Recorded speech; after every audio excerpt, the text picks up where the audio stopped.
Hey, architecture firm owners and emerging leaders. Get ready for unparalleled insight into the development of a world-class architecture firm and a worldwide organization driving the digital transformation of the design and construction industry. With Build Smart, the podcast that's changing how our profession operates. We share the incredible stories behind innovation in the building industry with my friend and co-host, Patrick McKeel, FAIA, former CEO of the international architecture firm, HOK. You know, Yamasaki's office or firm lasted during his lifetime. And when he passed away, I think that was the end of the Yamasaki office.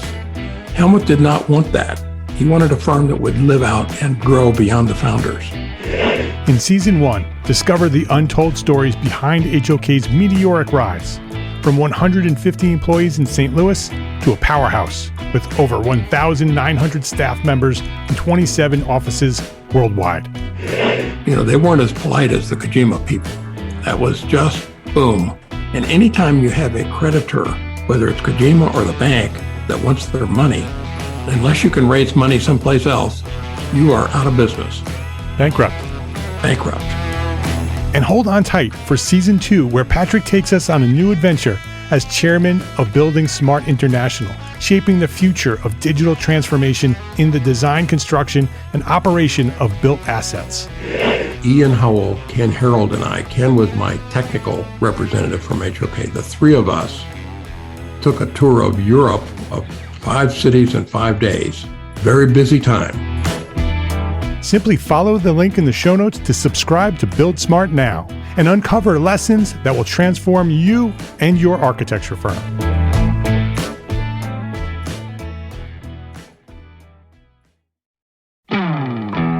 Hey, architecture firm owners and emerging leaders. Get ready for unparalleled insight into the development of a world-class architecture firm and a worldwide organization driving the digital transformation of the design and construction industry. With Build Smart, the podcast that's changing how our profession operates. We share the incredible stories behind innovation in the building industry with my friend and co-host, Patrick McKeel, FAIA, former CEO of the international architecture firm, HOK. You know, Yamasaki's office or firm lasted during his lifetime. And when he passed away, I think that was the end of the Yamasaki office. Helmut did not want that. He wanted a firm that would live out and grow beyond the founders. In Season 1, discover the untold stories behind HOK's meteoric rise, from 150 employees in St. Louis to a powerhouse with over 1,900 staff members and 27 offices worldwide. You know, they weren't as polite as the Kojima people. That was just boom. And anytime you have a creditor, whether it's Kojima or the bank, that wants their money, unless you can raise money someplace else, you are out of business. Bankrupt. And hold on tight for Season 2, where Patrick takes us on a new adventure as chairman of Building Smart International, shaping the future of digital transformation in the design, construction, and operation of built assets. Ian Howell, Ken Harold, and I, Ken was my technical representative from HOK. The three of us took a tour of Europe of 5 cities in 5 days. Very busy time. Simply follow the link in the show notes to subscribe to Build Smart now and uncover lessons that will transform you and your architecture firm.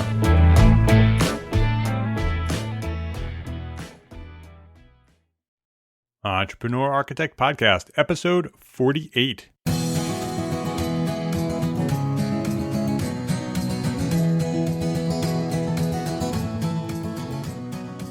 Welcome back to the Entrepreneur Architect Podcast. My name is Mark R. LePage, and this is the podcast dedicated to a successful life as a small firm architect. Whether you have plans to someday start your own firm, you're in the process of launching a startup, or you might be an experienced small firm architect just trying to make a difference, this podcast is for you. My goal is to inspire you to build a better business so that you may pursue your purpose with passion and live the life of your dreams.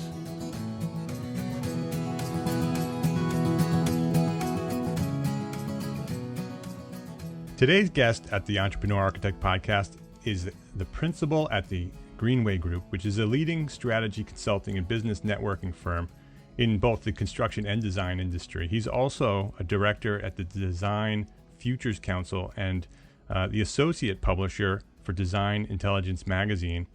Bob Fisher is today's guest, and he and I met while we were both jurying the architecture business plan competition last year.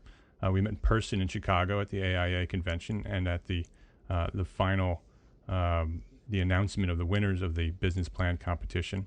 And that connection through the business plan competition also led us to talk a little bit about the future, the foresight report for the American Institute of Architects. Bob is also the editor, I believe, of the with the Greenway Group, who publishes the foresight report for the AIA, which is the foresight report basically is the annual report for the AIA. Sort of talks about where they are and where they're going. And I had the opportunity to be interviewed for that and talk a little bit about small firm architecture, and then also was on a panel discussion during the convention to talk about the foresight report. So today's guest is a friend of mine, Bob Fisher. Welcome to the Entrepreneur Architect Podcast. Well, Mark, thanks a lot. It's a pleasure to be here. I've been a fan of Entrepreneur Architect for a long time, so it's really cool that you asked me to come and talk to the audience. Well, thank you. Thank you for that. I'd like to start this interview, like I do with all my interviews. I want to sort of talk about your origin story. So go way back in time to little Bobby and talk about how you got from little Bobby to where you are today. All right. Well, it's a pretty curvy path. I actually started out a long time ago in the visual communications realm. So I was a practicing graphic designer, and I did corporate communications, and I was an art director at Cartoon Network for a number of years, which is basically a design manager. Then I had my own marketing communications firm for a while, and eventually moved from being a marketing communications practitioner into being a marketing strategist, and then into being a business strategist. So eventually what I did was sort of moved my way up the chain to the position that I have now. I've always had what I call boss envy, which I define this way. When I was an illustrator and a designer, I was being bossed around by creative directors, and I thought, gosh, I'm really curious about what they do. And so I would learn a little bit about what that role was and what it took to be part of that role. And eventually I would get interested in doing it and go ahead and learn what I needed to learn to move into that position. So that's sort of how I came up the chain. But there have been two really consistent threads in my entire career. One has been design in a variety of different disciplines, and the other is business. So here at Greenway and Design Futures Council and DesignIntelligence, those two things come together very nicely. And our mission is basically to help design-based organizations thrive through being better business people, very similar to what your mission is. So I get to experience that and enjoy that every day. It does sound very similar to where I'm putting Entrepreneur Architect. It's interesting. I think the majority of your audience and the people who follow DesignIntelligence are probably more mid-sized firms and larger firms. But I would certainly suggest that small firms also take a look at DesignIntelligence and see what they have to offer, because I think there's lots to learn from a small business, small firm perspective that DesignIntelligence is offering. Absolutely. I mean, if we were talking a little bit before we started taping the podcast about the similarities in the challenges and the issues that firms of all sizes face. So one of the things that we like to promote as an example is a spirit of entrepreneurship. In a mid to large size firm, it's every bit as important to have that spirit of entrepreneurship in the organization as it is when you've got a small firm or a sole practitioner who's out there trying to make a go of it. Yeah, I think small firm, the difference probably, I would say is the biggest difference, is that medium-sized firms, and certainly with larger-sized firms, is that there are people who are dedicated to specific positions to run the business and to market the firm. Small firm architects and sole proprietors are doing all that themselves, and I think that's probably the biggest difference. But that's one of the things that will make a small firm successful, is to look at what those medium-sized and large firms are doing, and do it as well in their own way. Well, you're absolutely right. And so you run into two problems when you're talking about smaller firm practice. There's a question of resources. Unless you've got these people out there who might have Superman syndrome and they're trying to do everything themselves, and will quickly find out that they're either going to outstrip what their natural abilities are, what time they have to put into something, how much money they have to put into something. So it's a delicate kind of balance. Now, on the upside for smaller practitioners, and this is one of the reasons that we wanted to talk to you for the Foresight Report, is we see a lot of important changes in how the business of architecture is being done coming from smaller firm practices. And the reason is that smaller organizations can be more entrepreneurial. They can pivot more quickly, and technology is providing all of these great tools, both in terms of practice and in terms of promoting the firm, that allows people to experiment. So, sole practitioners, small firm architects have the ability to have a voice now that they didn't before all of these great web-based technologies came about. And it's all the stuff that you are taking advantage of with Entrepreneur Architect. When you've got podcasts, when you've got blogs, when you've got social media, you've got all these ways that you can get out there with whatever message that you have, whether it's about practice, and the business of architecture with what you're doing, or in promoting, how your firm practices and what makes you different. So there are great tools, and it's exciting to see people taking advantage of that. Yeah, I think it's an amazing time to be a small practitioner. The reason I do what I do with Entrepreneur Architect is to be a model for other architects, to show what you can do. And my plan and my mission, as everybody who listens knows, is to be an influential force in the profession, to give a voice to small firm architects and show them how they can be more influential and have the profession and have the AIA and all the other pieces that make the profession work, to get more noticed, and to have those larger organizations move in the direction that small firms want them to move. And those tools and the way we're doing things here is how we can do that. Yeah, absolutely. And, in some ways, if you think about the skills that it takes to be an architect, people should be naturally primed to take on these kind of challenges.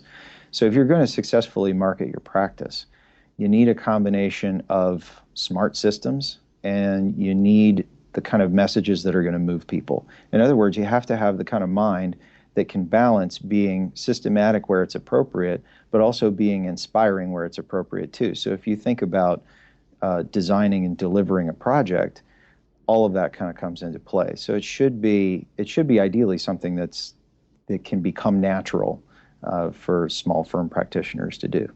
Right, and I think one of the things that small firms need to focus more on, and I think it's really will come naturally if they just focus on it, is marketing their brand and really focusing on their brand, that they do have a brand, and it's a matter of managing that brand. So could you talk a little bit about branding and how maybe small firm architects could learn from what the larger firms are doing? Sure. And one of the things that we see is that the professions in general are becoming more savvy about brand and how it works in. If you start talking about brand, immediately people might be thinking about very large organizations, brands like all the consumer brands that Procter & Gamble puts out there. And they might think about mega brands like Apple and all of that entails, and think, well, that's really a game that larger organizations play. But you can think of brand in some ways as a reputation. We think of brand as being comprised of kind of four parts, right? And you can imagine all four of these things coming together. The first part is your internal reality, And for your firm, that's the culture, the values, the vision, the mission, what it is that inspires you to run this business or to have started this business in the first place. The second component of brand are what we call actions and attitudes. How do people within your organization treat one another and treat people outside the organization? Is it in harmony with who you say you are through your values? Are you living your values? Are you living your vision and your mission? Do you have a culture that supports that? The third part of it are what we call the artifacts. And those are all of the different icons and imagery and messages that are out there to represent you when an individual from your firm is not dealing directly with, let's say, a prospect. So that can be everything from your logo and your graphic identity to the design of your space, if you're receiving clients there and things like that, if in fact you have a physical location. All of that is part of your brand. And the fourth part, which is very important, and the part that you have little control over but should hope to influence, is what the market perceives you to be. All of those things, where they intersect, that's truly your brand. One of the things that people need to know about a brand, just like a reputation, is you're going to have one, regardless of whether you try to create it or influence it. You don't get to opt out of this. So if you're in the marketplace and you've been dealing with people, they're going to have a conception of who you are, or they're not going to know everything about you, and that becomes kind of your brand. So ideally what you do is you take the three parts of it that you have some control over: your internal reality, the actions and attitudes of your people, and the artifacts that represent you. And you work those together in a plan to try to help shape what market perceptions are. There's one other really important thing to know about brands that professional services need to know compared to other kind of brands, and it makes them unique. That is that when you have a product company, like let's take a consumer products company. I buy a certain kind of laundry soap, and I'm not happy with that laundry soap. I think it's terrible, and I form a very negative opinion of it. I have a bad image of what that brand is. Well, my negative thoughts are aimed toward that product. So that brand stands in between the consumer and the company that made it. So the company itself has this intermediary that kind of blocks it. In Greenway Group, we did a study one time of a large firm, or for a large firm. And one of the things that we found out is that even in a firm of 1,000 people, the average number of contacts that any client had within that organization was around 6. So 6 people carried essentially the responsibility for the brand impression for that entire 1,000-person firm with even major clients. So, that highlights for us the importance of having people within the firm be ambassadors of that brand. And part of, the first step in that is to be aware of what the brand is. And you get aware of what your brand is or should be through having some clarity in what you're about and who you are, kind of at the deepest parts of the organization. So a vision and a mission statement are not the kind of things that just should hang in a cheesy poster in the copy room somewhere. They should be ideals that drive your business and ideals that help sort of shape how people treat prospects, how people treat clients that they're working with, and how people treat each other. That's really where the heart of the brand is having integrity between all those parts. Yeah, I think the vision and the mission are critical to that. And I think that the first place, I'm constantly railing about business plans, that our small firms should have business plans. But one of the things that I like to talk about in that business plan is something that I've developed that I call a vision narrative. And it's a story. It's basically taking, looking into the future, say 5 or 10 years from now, and writing a story, a creative story about what you want your life to be. So, if you want a firm of 25 people doing amazing, public buildings, then that should be your story. If you want to do residential additions and alterations like we do at 5 Cat Studio, and we want to have a more integrated life with our firm and our family, then that's the story we should be telling. And that by creating and getting into very minute details about what your daily life is like in that vision narrative will allow you to sort of solidify what you want your message to be, what you want your firm to ultimately become from a business model point of view and a branding point of view. And then from that, you can start refining it down into a vision statement and a mission statement. And that will then allow, as you bring on employees, to say, okay, this is how we do it here. This is the mission, this is the vision, and this is how I want to get to where I want to go. And this is your part in that. And then when you start creating your brand, your marketing for your brand, then you also can go back to your narrative and your mission and your vision and start saying, okay, how do I want to sculpt this brand to tell the story of who I am and where I want to go? So that's something that I've done and I've talked about in the past. Yeah, that's a fantastic idea, and I love the tool of the vision narrative, because what it is it's essentially it's a story. It taps into one of the most basic ways that we've communicated since we were all sitting around campfires outside of caves.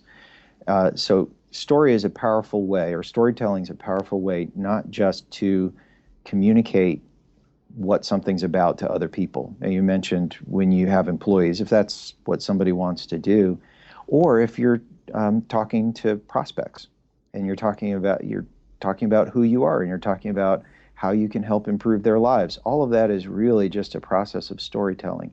So starting out the vision of your firm with a story is fantastic. And it's also an act of imagination, which is one thing that I'm sure everybody who's launching an architecture firm is not lacking in. Right.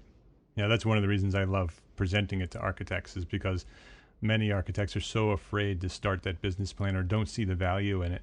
But because we're creative people, that vision narrative becomes something that's fun to do. It's fun to daydream and imagine what your life will be, and to write it down, and that'll sort of create the momentum to get to where you want to go.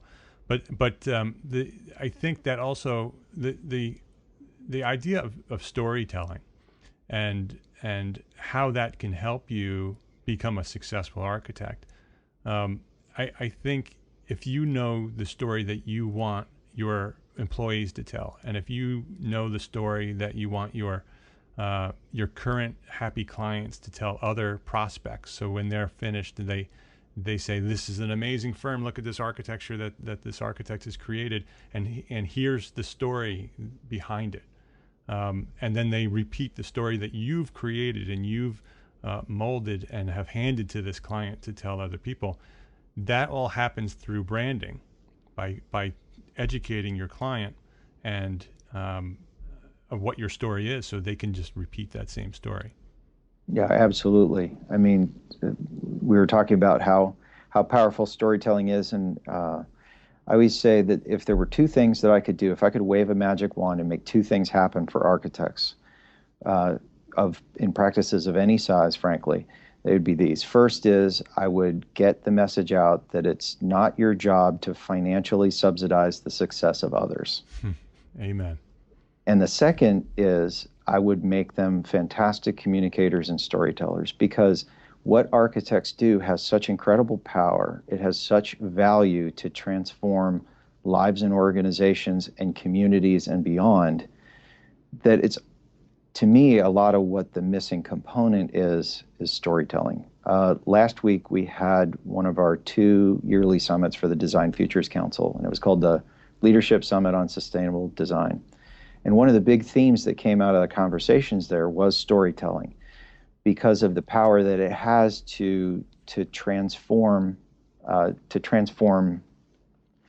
It persuades. It can, garner support, all that kind of stuff. So you have a lot of people there who are very passionate about making our built environment more sustainable, not just in terms of ecological impact, but also in terms of things like social and economic equity. And they're working really hard to do that through their practices. And this tool that people kept referring to that they really needed to cultivate was storytelling. So, you can use storytelling, and people use storytelling all the time, whether or not that they're conscious of that. It's sort of like you have a brand, whether or not you decide that you want to have one. But people use storytelling all the time. All of us are attempting to persuade people, whether it's the teenager who wants the keys to the car, or whether it's a small firm architect who's trying to talk to a homeowner about things that they've done for others that architect can then do for the prospect. It's all storytelling, and it's anytime you're trying to persuade anybody, story is a huge element in that. Yeah, I think it's also potentially one of the main answers to the struggles our profession has. I think there's already a story out there of what architecture is and how architects work and how much they get paid and how their process works, and it's not completely accurate. And it's not the story that most of us want to be told. Well, there's actually two stories. There's actually one story of the hero architect that's sort of in Hollywood and primetime television, and this creative guy that pulls up in the Ferrari. Yeah, thanks, Fountainhead. Yeah, and then there's the reality of how we all struggle to make a living and how we're working to try to figure out how to do both the creative side and the business side. And get paid what we're really worth, get paid the value that we contribute to society. There's stories out there already that others are telling. And so if every individual architect focuses on their own story and creates their own brand and becomes a more successful business, then that story begins to shift in the grander scheme by each individual touch point in the profession telling the same story or a consistent story, then the overall story over time will change. Well, where you're going with that leads to another important point, which is, there are stories that we tell others and there are stories that we tell ourselves. I mean, not to get too deep with this, but... We can get deep. We can get deep with it. Well, the idea is basically this, there's an internal narrative that all of us have. And this internal narrative helps shape the way that we perceive the world and what we do in it. And I think one of the things that I've observed in all the design-based professions and architecture certainly is in this camp is that people tell themselves certain stories about whether they can make a living, how much value they're delivering, whether other people will understand what they're doing. And a lot of times those stories that people tell themselves are unnecessarily negative. It's the kind of thing where, I'm not sure exactly where it comes from. It might come from architectural education programs that focus on designing an object. They focus on a rarefied view of architecture that kind of makes it inaccessible to regular folks or people who aren't trained. But anyway, these internal narratives influence the stories that we tell others and decisions that we make. So I think that one of the things that's important to do is to get clear on what your story is by understanding what value you as an architect actually deliver. Now, that's not to get arrogant or cocky about it, but really just to be aware of the influence that you're having. And one of the really important components of story is empathy. And one of the really important components of the design process is empathy. So if the story that you're telling a prospect really has to do with helping them shape their story. Okay, residential architecture as an example. You're creating the spaces in which people will play out the most important parts of their lives.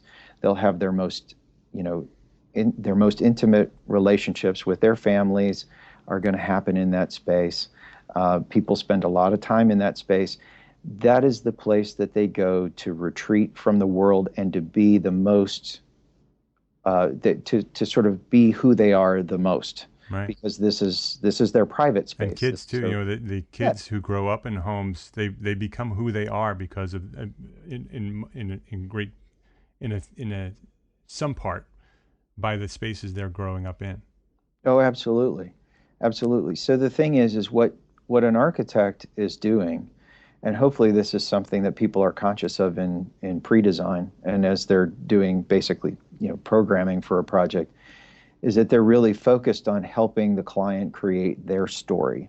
It's kind of like helping the client create their own vision narrative, that tool that you talked about using earlier. I mean, are these ideas things that get into your own residential practice? Is this familiar to you? Yeah, they do. I don't know if it's certainly not part of our system, although it may be something that should be part of our system. But I think when we're designing, we're doing additions and alterations to people's existing homes. So we're getting very intimate with the way these people are going to live. I think that story of where that family is today and where it wants to go is certainly part of the solutions we're coming up with. And that's how we're selling the ideas. We're not really talking about, how cool it looks. We're talking about how it functions and how it's going to change the lives of the people who live in those homes. Yeah. So how do you go about, like, when you're working with a client and getting to know them, or let's say that the client has already said, yeah, we want to hire 5CAD. When you go in to sort of assess what it is that they need and kind of define the problem that you're solving, what's that process like for you guys? Yeah, we actually have a questionnaire that we start with. As soon as we're hired, we send them a questionnaire. And it's about, 5 or 6 pages. And it asks all kinds of questions that are, technical questions like, whether you're gas or oil for your heat, and, what's your tax numbers, those kind of things. Property lot numbers, but it also asks about what's your favorite space and why. Where do you read and where do you read? Do you have kids and how many kids do you have and where do they play? All those kind of questions about how they live their lives. And then at the end of that questionnaire, there's 2 additional tasks that we ask them to do. The first one is there's a sheet with a list of about 100 to 200 descriptive words, and we ask them to check off the words that appeal to them. And it's not necessarily just for their project or their house, but we're looking, with this entire questionnaire, we're looking to learn about who these people are. Because I often say that if you just give us a budget and a program, we could design a great project for the house, but it may not be the great project for that family. And so this questionnaire helps us get there. And when you check off all those words and you filter out the words that you didn't take, you have a very quick visual of who these people are and where they're coming from and their tastes and style. And then the last exercise is similar to many architects, where we ask them to do we call it the love and loathe folders. We ask them to fill one folder called the love folder with things that they love. And it's not necessarily just the architecture or their house, but everything that they love. So if they like traveling, put pictures of traveling in there. If there's certain colors they like, put the colors in there. If they have hobbies like sports cars or fashion, put those things in there. And then the other folder is the complete opposite. It's the loathe folder. And you fill that folder with things that you don't like. And all of these things give us a tool to get to where you're asking us to go. We sit down and have a meeting, and we go through all of this questionnaire and all of these pictures and all of these words, and that leads us to a conversation, and it leads to a story. It sort of becomes the prime for the story. It helps them tell us where they've come from and where they want to go, and their dreams and their hopes of what this house can be. And it also gets into more practical things like budget and timeline and that kind of thing. But it gives us the tools that we need to get to the answers that you're asking. So you're kind of working with them to help create what the story of this space is going to be and what it's going to mean for them. Right. I love that idea of the did you call them the love and loathe? Yeah, the love and loathe folders, which today, originally they were magazine tear sheets in physical folders. Today they're almost all coming through Howe's idea books and Pinterest boards. Yeah. One of the things that we know from working with industrial design firms and product firms is that they've got some pretty sophisticated ways to kind of figure out what the right story should be. One of the things that they do in the design process early on is they have a lot of ethnographic approaches to research, where you're actually not just relying on what somebody can tell you, but you're relying on what you observe about them. My wife is a behavioral scientist for the Centers for Disease Control, and she loves it when I quote her. And one of my favorite things that she said one time is she said, people are not very good at telling you what they need. Their actions and behaviors are much more telling.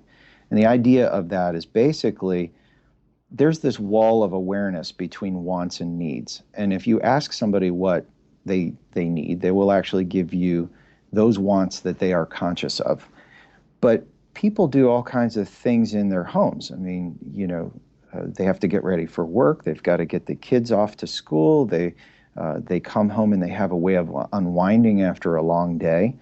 I'm very curious to know if there was some way to observe those processes rather than ask people about them. If that wouldn't be a way to get even more rich information about what it is that a project needs to do to really meet the needs of a particular family or an organization. I was on the client side one time of a large campus project for a school. And one of the things I thought would be interesting to do would be to take people from the design team in the architecture firm that helped us out and embed them with different students, or I should say embed them in the student population, have them just trail a student for a whole day and find out how that student has to get from one class to another. What do they need to do with their stuff? How much time do they have to get from one place to another? What is the experience like of sitting for a 55-minute class period within a given space? How does the daylighting feel? How are the acoustics performing? All that kind of stuff, as opposed to going around and asking people in kind of focus group settings, which from experience in the market research world, those are very valuable, but there's always this bias that gets in there, and there's always this kind of barrier that it's a little hard to get through. You have to ask people, obviously, what they want and get them to participate in the process.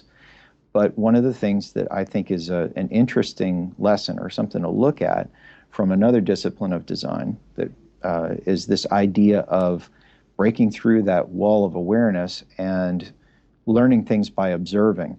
I think when you ask people to put together like a love and loathe folder, and when you ask people to do those word association exercises, that starts to get there, because what's happening is they're going to be revealing things about themselves and their preferences and who they are that they may not have known to talk about if you'd ask them a straight question, or you get what's called social desirability bias, right, which basically they're gonna put a nice label on it.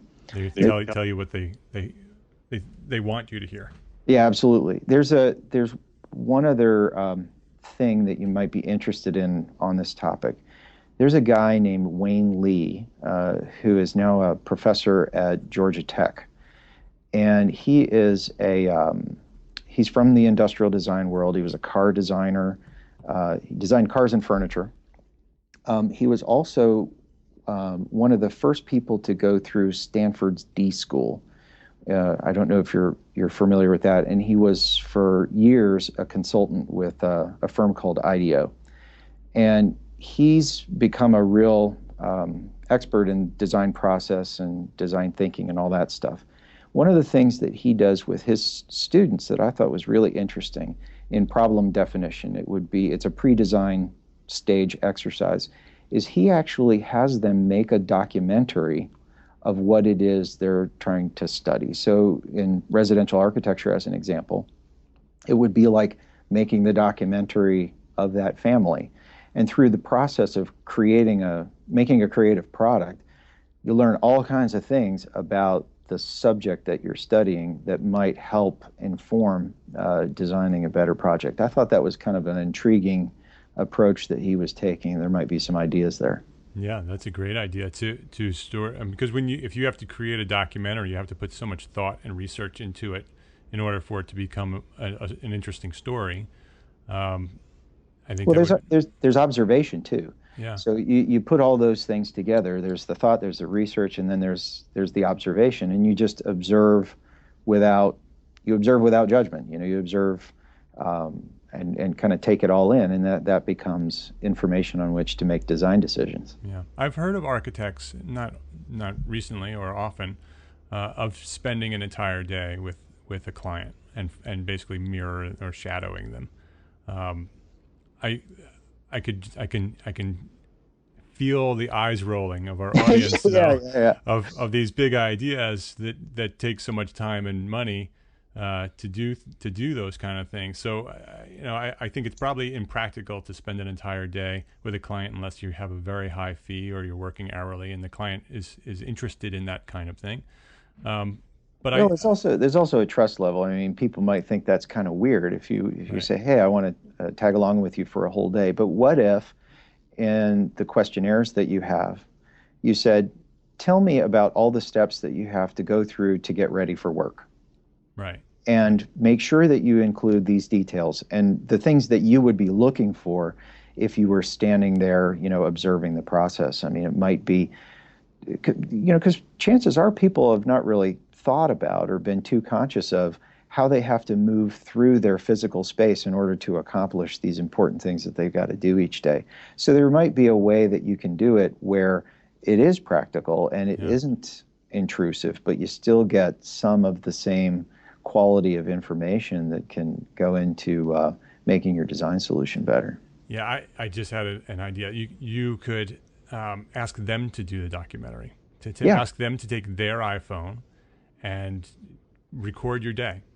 Go record your kids eating breakfast and having them go off to the school and record the process of all of the steps that it takes to wake up in the morning all the way through to getting the kids on the bus. And then what do you do after the bus and all the way through and then having, a 2 or 3 hour video of a typical day in the life of this client from the client's perspective so they can kind of filter out the things that they're not comfortable sharing. And it doesn't require us to spend the time doing that. And I think it might be an exercise, much like my questionnaire, that is presented in a way that this is a lot of fun to do something like this, and it will give us a tremendous amount of information to design a great space for you. But it's not tedious or it is time consuming, but I think a lot of clients would actually see some value in doing something like that. Yeah, I mean, I can see some resistance in clients because it might seem like kind of a strange suggestion. But if you get a few courageous people who are willing to go along with it, then what it becomes a differentiator for your firm.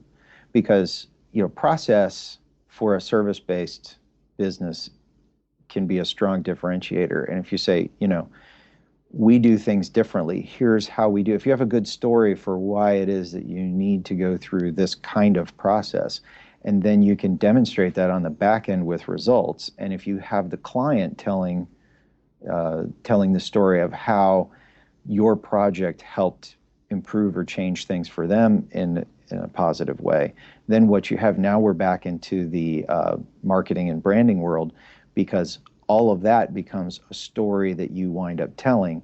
And if you get great results and you've got a really strong process and you're doing some things that are unique, that becomes a very powerful story that you can then go out to the marketplace and tell, and something that you can tell with great authenticity, because you're just talking about what it is that you do and how you do it and what you believe.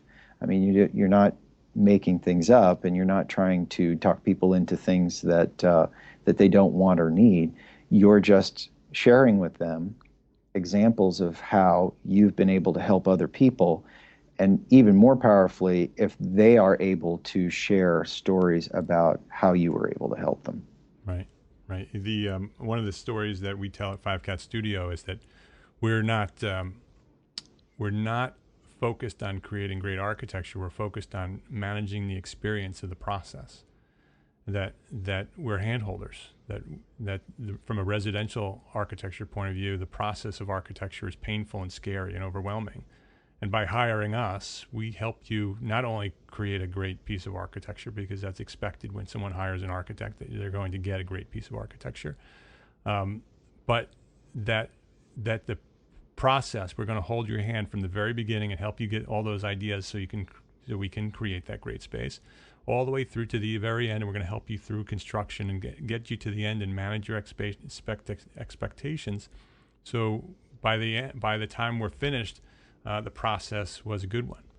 And then that's the story they tell other clients. When we get references and we get testimonials, very often it's about how we've taken care of them and the story that we've created for them to tell.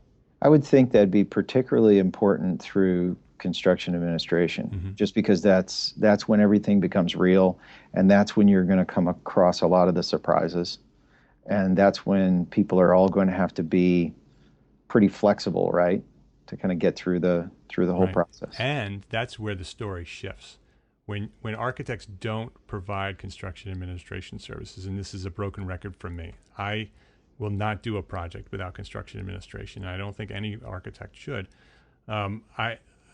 Because that's an opportunity. We create the story and we guide them through this process of design, and architect and clients are so in love with this process and this design that you've created. Then you hand it off to a contractor and you walk away. And now the contractor's in charge of that story. And when the first thing that goes wrong, and every project has things go wrong, the first thing that go wrong, the contractor points at the architect and says he's at fault or she's at fault. And the story shifts in the owner's mind, and you have no way to control that.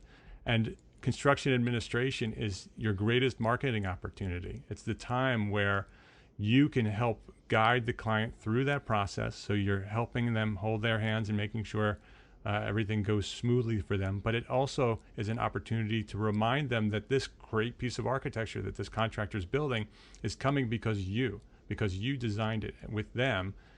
To have this amazing space, and to remind them that this ultimate piece of architecture that's going to mold your family was a result of the process that we went through as architects. So how many people that you work with have a lot of experience? How many of your clients have a lot of prior experience working with architects? Almost none. So almost none of them. So really what you're doing is you're not just kind of writing the story of your firm, right, but you're writing the story of architecture in their minds, because exactly. This is where they're learning what it is like to work with an architect. What does the architect bring to the table in terms of value? What is the role that the architect plays in, getting me from what I'm hoping and dreaming about to, being able to live in it? How does that play out in your experience?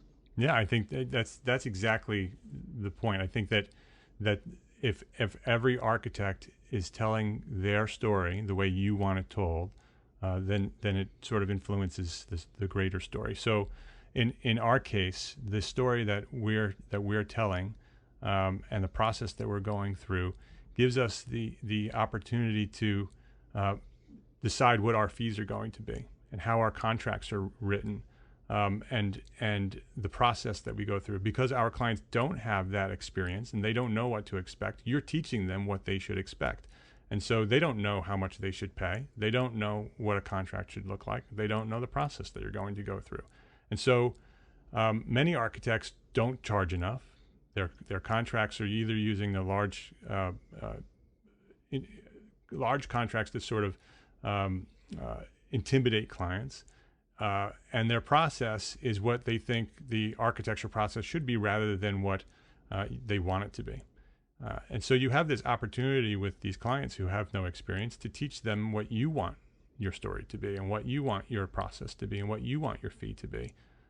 Because when I present my proposal to a client, they look at it and they say, oh, this is an architecture proposal and here's the fee. And this is what I assume most architects are charging and what most architects' proposals look like.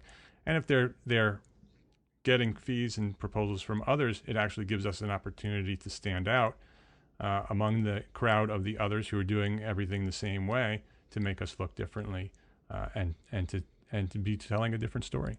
Yeah, absolutely. Now, when I listen to a lot of podcasts, and when I'm listening to podcasts that give good ideas about different things, there's always this voice in my head that's going, okay, well, that sounds really good.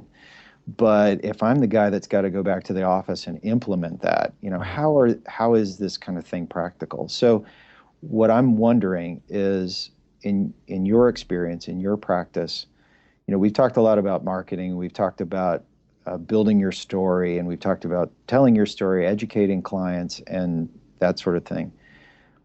What does this mean in your practice in terms of the amount of time that you have to put into it? How is it that you cover the expense of doing that?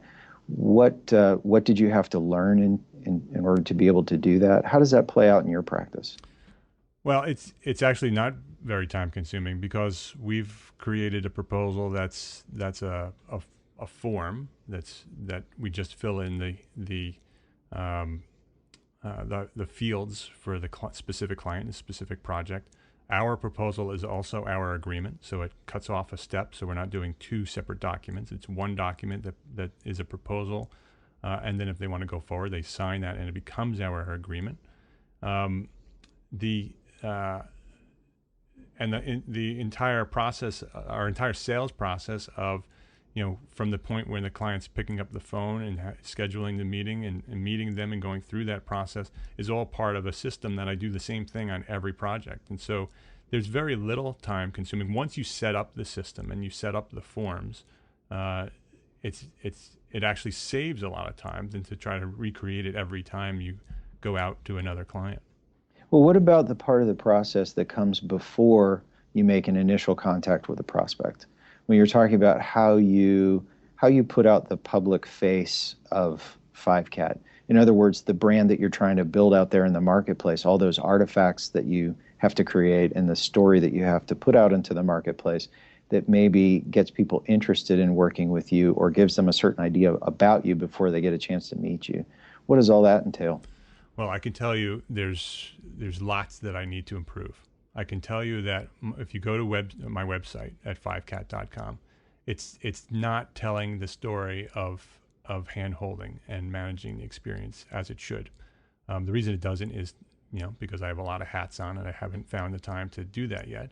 But the brand is out there that we are telling that story, and the way we do that is through the experience of each project, that we're using each project to teach our clients what they need to know from our point of view, and guiding them through construction so they see that architects are there to protect them and to help them through this process. So I would say that pre-phone call, pre-prospect, the thing that really needs to be telling that story is your website, because when clients are looking for 5CAT, they're Googling Westchester architects and they're finding our website on that first page, and that when they click that link needs to start telling that story of why we're different and why we do what we do and how we do it. And I could tell you that 5CAT's not doing, 5cat.com is not doing that now, although it's very pretty looking and it has some great architecture, I think, on it. It's not telling the story that I wanted to tell. Yeah. So what form would that story take? I mean, as you're talking about, how your process is different and how you take care of your people all the way through. One way to tell that story would be to just say those things. But I'm wondering about if there's not another way to tell the story that might be even more powerful, where your clients are telling the story. Yeah, I think testimonials are really important on social media as well as your website. But I think if I rebuilt when I rebuild the website, it will be much less focused on the project and much more focused on the process. And I think we can do that through, the architecture can be the background to the story, that there will be testimonials and there will be interviews, maybe of videos of clients that have gone through the process talking about the experience they had with 5CAT, and while they're sitting in the space we designed, and the architecture can become much like what I tried the brand to be. The brand really is more about the experience than the product. I want the website to do the same thing. I want the website to talk about the experience more than the product. So the product will intentionally become the beautiful background of all these stories that these clients are telling, whether it's written or in video or however we end up presenting it. Sure. And, I have this theory that one of the parts of the story that people always forget to write is the ending. So what is it that you all do at 5CAT to, after a project is complete, what process do you go through to make sure you're kind of capturing the great end to that story? Yeah, one of the things we do is we have a follow-up call when it's all finished and they're moved in and they're all happy, and all the stress and the fatigue of construction is sort of melted away. We schedule a time to walk through with the client and actually let them give us a tour of their new home and tell us about all these amazing spaces that they now have, which they forget we've designed, that they sort of start giving us this grand tour of their home as their home. And it starts dawning on them again, reminding them that all these spaces that they're bragging to us about is because of the process that we went through. The other thing we do is that the projects that we want more of, we have professionally photographed. And we do that for more than one reason. The first reason is so we have professional photographs that we can put on our website, because I think it's very important that from an architect's point of view, that you're presenting a very beautiful image of the work that you do. But it also shows the client how proud you are of their work, that the house that you've designed for them, or the addition that you've designed for them, you're so proud of it that you're going to take professional photographs of it and promote it to other clients. And I think many clients see that as a great honor. And that gives you the opportunity to share those great images with your clients. In some projects, we've actually put together bound photo album books, because it's so easy to do that now, whether through Apple or through Shutterfly or whomever, to take some great photos and put them together in a little book that's branded with your logo on the front of it, that ends up sitting on their coffee table every day.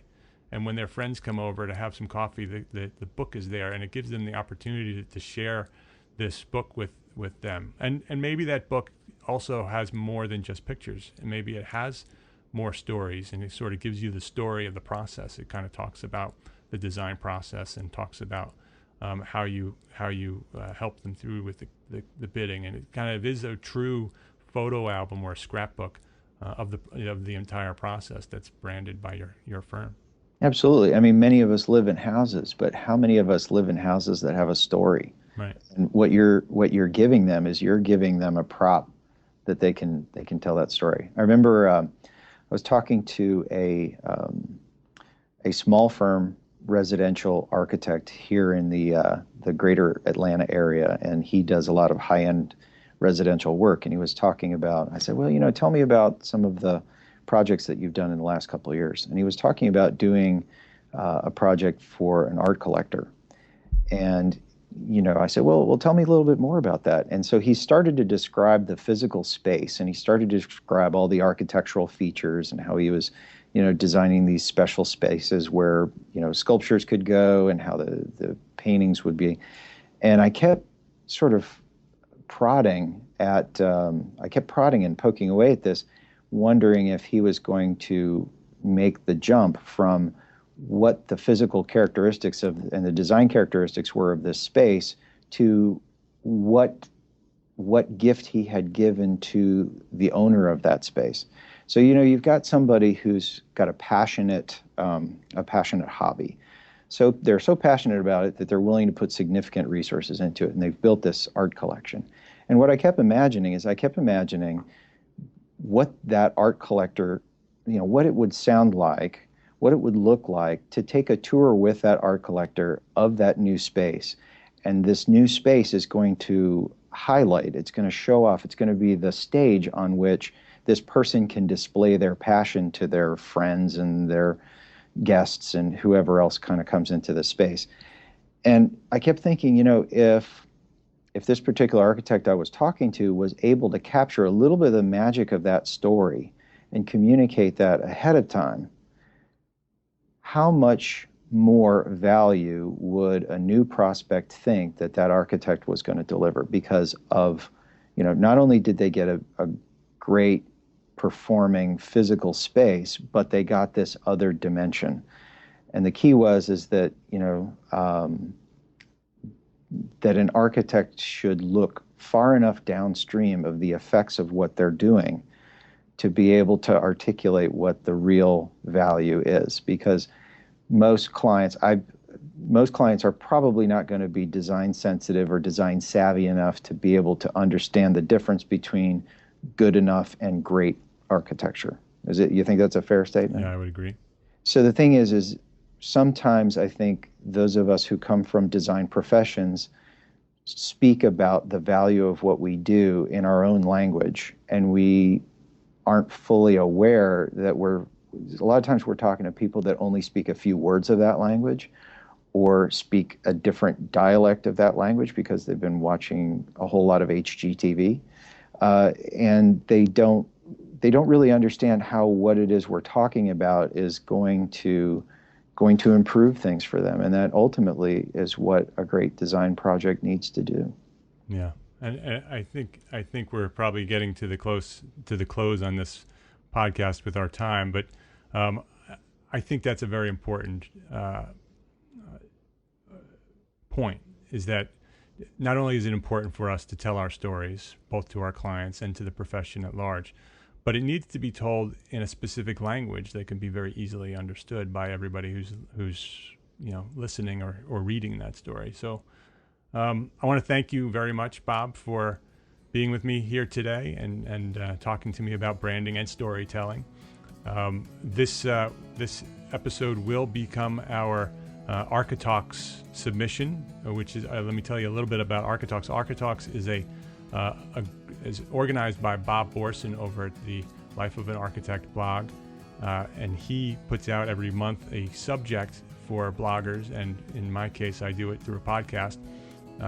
Last month's subject was "This is exciting," and you can go back a couple of weeks to my podcast on that. This week's subject is storytelling, and I thought I had Bob set up for this slot, and we were going to talk about branding, and I thought branding and storytelling would be so great to talk about in at the same time. And I really think that this was a very valuable conversation, Bob. I appreciate your input and your thoughts here on the podcast today. Well, it's been a whole lot of fun, and I hope that people find some value in it.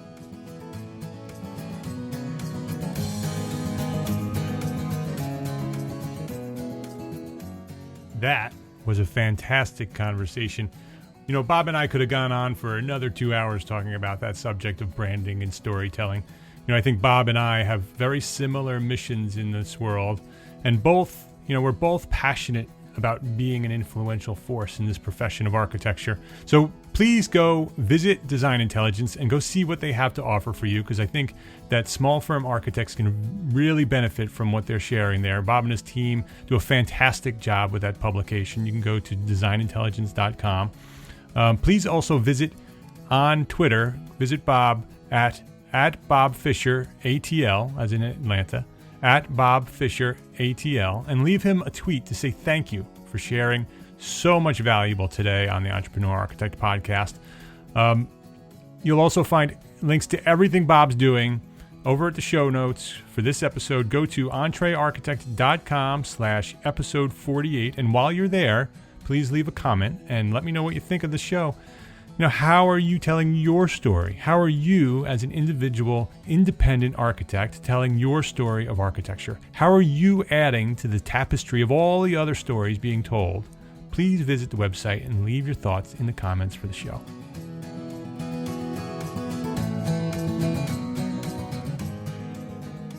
This episode of the Entrepreneur Architect podcast was brought to you by Entrepreneur Architect Academy.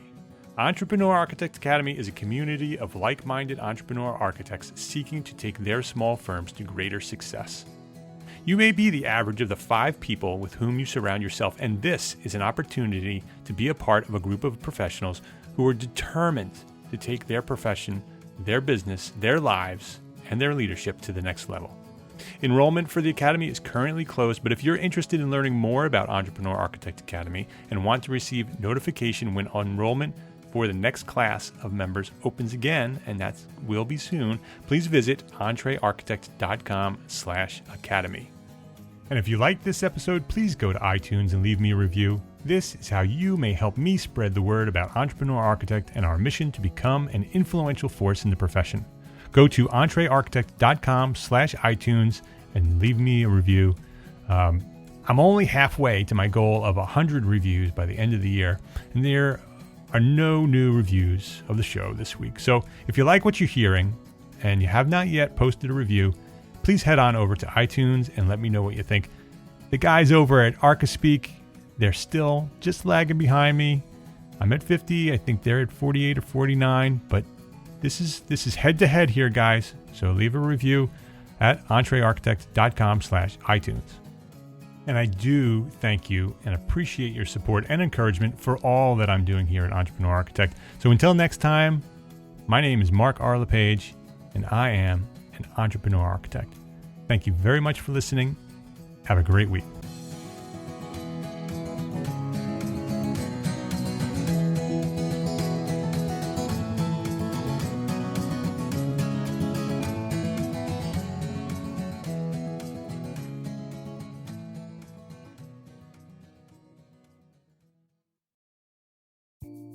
Imagine earning continuing education credits while doing exactly what you're doing right now. Well, you can. Gable Media has revolutionized the way you earn your continuing education credits with a groundbreaking approach. Forget running around town and scouring the internet for credit-worthy courses. Fulfill your CE requirements effortlessly by listening to engaging podcasts just like the one you're listening to now. Our podcasts are designed to educate, entertain, and inspire, all in a user-friendly environment. But wait, there's more. Architects, Gable Media is also approved as an AIA continuing education services provider. Upon completion, we handle everything, from reporting your hours directly to the AIA to storing your certificates in your personal Gable Media profile for your self-reporting needs.